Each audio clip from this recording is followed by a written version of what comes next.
Action. Oh, hey. Welcome to Man on the Street. Today we'll be talking about GMOs and the transgenic organisms.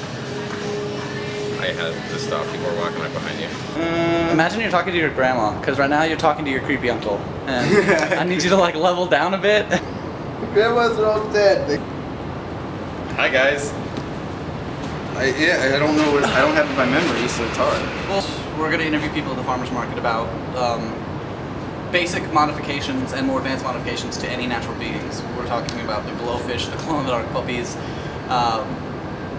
biocomputers, Insect drones, mice. Insect drones, basically everything the Terminator warned us about.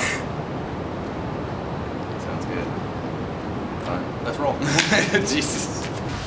Who will actually talk to us? Excuse me, sir, can we have a minute of your time to ask you a few questions for school?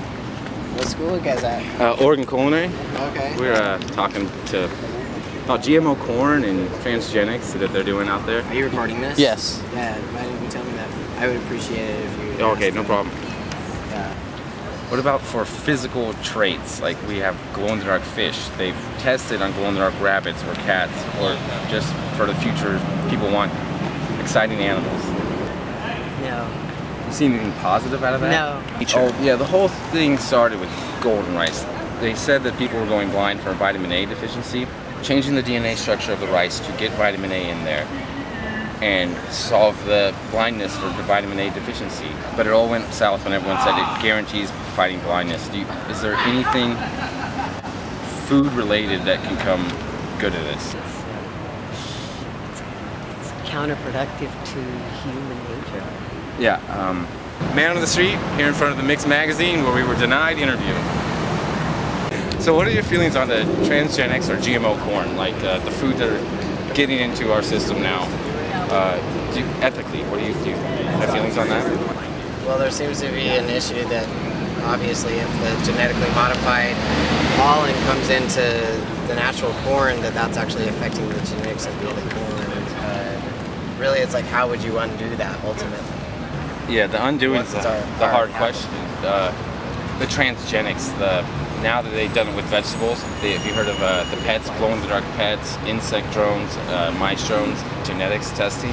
It's all funded by the U.S. Department of Defense. Yeah, I've actually I have heard about that. And we also have heard that they're potentially, of course, testing it on other kinds of animals, such as human animals and whatnot. But stuff that we're not going to get the truth on that. Yeah, they're not going to tell us. So, do you think they'll ever be able to regulate the research? Or well, who's going to regulate it? I mean, if that's the question. If the government is the one that's perpetuating the experiments, and it's like there's not going to be like an independent party that comes in to regulate them. Man on the Street, where we were denied once again for an interview here at the Christ Science Church. Man on the Street, where we're here in front of the Oregonian trying to get information. Wrong door. Man on the Street. We're wondering what your ethical thoughts on GMO, oh god. That'd probably get us a better grade than Google's real. Alright. So what are your thoughts ethically about the GMO corn altering the DNA of food and animals on the planet? Okay. I am not as well educated on it as I wish I were.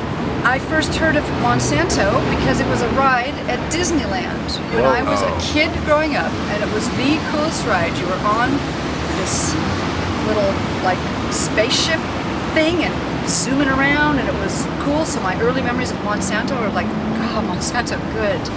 So of course I think it's, I guess I should execute. Of course I think it's wrong. It's creepy. It's hard to know where to begin. When they did make mistakes, I think it was proven that some of their chemicals were blowing over to farmers, and they just denied, that's probably a worse crime to me than initially what they wanted to do with their own crop. They patent life. That's what they do. Somebody knew somebody. That's nuts. It's all that's nuts. Like a head of Monsanto will be married or best friends with a government official. A governor of so-and-so state will be best friends with a Monsanto. Two Supreme Court justices were lawyers for Monsanto. Yeah, it'd be nice if everyone respected what they ate. Really, it boils down to respect in my eyes. The food, either it's meat or vegetables. Show respect to what, just like our ancestors did. We need this to survive, and everyone needs it to survive. And if we show respect to our planet, we'll be way better off. But that's hard to do for everyone. Yeah, I love that. I'm going for surgery Monday morning and I have a million things to do. Oh, no worries. I've had my knee replaced, so. Doing man on the street here. Free man on the streets. That's, well, I mean, like, I don't see the practicality of controlling bugs, like, for farming. Could you think of anything positive to come out from that? No, I can't think of anything. I think it's amazing technology, sure, but it's like kind of a waste of resources, I think. And what we need to be doing is planting, like, one of the like cornerstone concepts of permaculture is creating edible landscapes. And then there's also the Southeast Seed Bank that says that 2/3 of the entire city's population could be fed if we converted 2/3 of our like non-building surface area. Yeah. So if we converted like 2/3 of yards and businesses, like land, into food production, we could feed the whole city. So it wouldn't even take like all of the land, right? You gotta maintain that old school oak savanna style. You know, you gotta keep that grassland up. Action. Action. Just as I thought, GMOs, man on the street.